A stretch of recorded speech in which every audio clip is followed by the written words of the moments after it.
In 1910, a 12-year-old girl on a Kansas farmstead could butcher a chicken, bake bread without a recipe, read an incoming storm from the color of the sky, identify which plants along the fence line were food and which ones would kill you, and keep a household running for a week if her mother fell ill. She was not exceptional. She was just 12. Today, the average American adult cannot sew on a button, cannot start a fire without a lighter, cannot identify a single edible plant growing wild in their own county. The baseline has not lowered. It has collapsed entirely. This is the top 5 homestead skills your great-grandmother knew by age 12, that most adults today could not perform if their survival depended on it. Stay for number 1. It is the skill that made every other skill on this list possible. Number 5. Reading weather without a forecast. No radar, no app, no notification on a phone. Your great-grandmother read the sky the way modern children read screens, automatically, constantly, as a background process running beneath everything else she was doing. A halo around the moon meant rain within 24 hours. Red sky at morning was a genuine warning, not a saying. When cattle lay down in the pasture before noon, a storm was building. Swallows flying low meant air pressure was dropping. When the leaves on the cottonwood trees flipped silver side up, wind and rain were coming fast, and there was work to do before they arrived. She watched the birds. She watched the insects. She watched the animals. A sudden stillness meant something was coming. She did not know the atmospheric science behind what she was observing. She knew the result, and that was enough to make decisions that determined whether the hay got in before the storm or rotted in the field. Meteorologists have confirmed that most of these observations correlate with measurable atmospheric changes. Barometric pressure drops cause insects to fly lower, which brings the swallows down. Animal behavior shifts before major weather events. The girl did not have instruments. She had years of paying attention. And paying attention turned out to be more reliable than most people realize. Modern adults check their phones. When the phone is wrong or the power is out, they have nothing. She always had something. She had the sky. Number 4. Soap making from scratch. Every scrap of beef and pork fat was saved. The fat was rendered down in a heavy pot, strained through cloth, and stored clean in crocks until soap was needed. When soap was needed, your great-grandmother made lye water by dripping rainwater through a bucket of hardwood ash. She combined the lye water with melted tallow at precise temperatures. Too hot, and the mixture seized. Too cool, and it would not saponify. She stirred until the mixture reached trace, that moment when it thickened just enough to leave a trail on the surface. She poured it into wooden molds and cured the bars for 4 to 6 weeks. One batch produced enough soap for months of laundry, dishes, and bathing. It was the household's only cleaning product, and it worked. She handled lye without gloves because gloves were a luxury. She knew how to work carefully around a substance that could burn skin on contact, because she had been taught by someone who had also been taught carefully, in a chain of instruction that went back further than anyone could trace.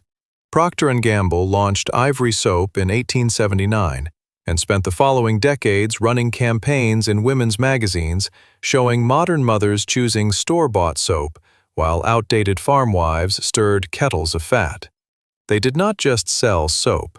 They sold the idea that making your own was inferior and embarrassing. Within 2 generations, the skill had nearly vanished from American households. The chemistry has not changed. The knowledge was simply made to feel unnecessary until it disappeared. Number 3. Seed saving and reading the land. Your great-grandmother did not buy seeds from a catalog every spring. She saved them, because buying seeds every year was a dependency she could not afford and would not have understood as a normal way to operate. She knew to let the best tomato on the vine go fully overripe before collecting the seeds. She fermented them for 3 days to dissolve the gel coating, dried them on cloth, and stored them through winter. She dried bean pods on the vine. She saved squash seeds from the strongest fruits and understood, without knowing the word genetics, that the seed from the best plant produced the best plants. She also knew the land. She could walk across a meadow and identify lamb's quarters, wood sorrel, dandelion greens, wild garlic, and elderberries, knowing which parts were edible, which required cooking, and which would make a person ill regardless of preparation. She knew where the wild asparagus came up along the fence lines each spring and approximately when to expect it. This was not a hobby. It was insurance. Farmers markets now sell dandelion greens for $6 a bunch.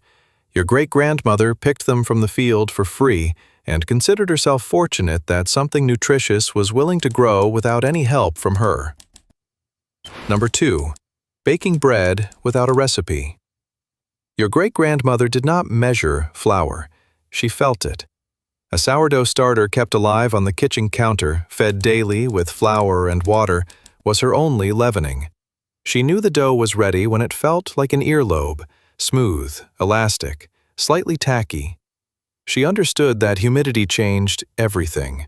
On a rainy day, she used less water. In dry winter air, she added more. These were not adjustments she calculated. They were things she knew from hundreds of repetitions that began before she was 10 years old. The wood-fired oven had no thermostat. She gauged it by holding her hand inside the door. If she could count to 15 before the heat forced her hand out, the temperature was right for bread. Too hot and the crust burned before the center cooked. Too cool and the loaf came out dense and heavy. She baked 3 to 4 loaves a week from around age 10, and by 12 her bread was indistinguishable from her mother's. No timer, no thermometer, no recipe. Just instinct built from repetition, which is the only way instinct has ever been built. Number 1. Running a household. The skill that contained all the others. By 12, your great-grandmother could manage an entire homestead alone for a day or a week if her mother fell ill. She planned meals around what was available in the root cellar and the garden. She prioritized chores by weather and season because she understood that wasting daylight was the same as wasting food. She delegated to younger siblings. She decided when to harvest, when to preserve, when to mend, and when to let something go because the effort cost more than the thing was worth. This was not childhood as we understand it. It was apprenticeship in total self-reliance. Every skill on this list fed into this one: fire, food, fiber, weather, animals. All of it converging into the ability to keep people alive without outside help and without asking anyone for instructions. The competence was not remarkable because everyone around her had it. It was the water she swam in. The baseline expectation for a functioning 12-year-old was a set of survival skills that most modern adults have never developed and would not know how to begin acquiring. We did not replace these skills with better ones.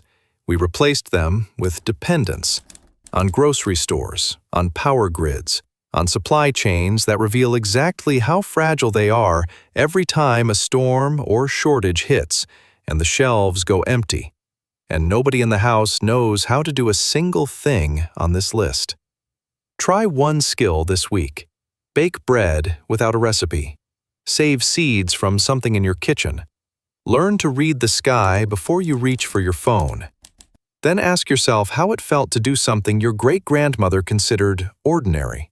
She was not tougher than you because she was born different. She was tougher because the world she grew up in did not give her the option of being anything else. That option is gone. The skills are still here.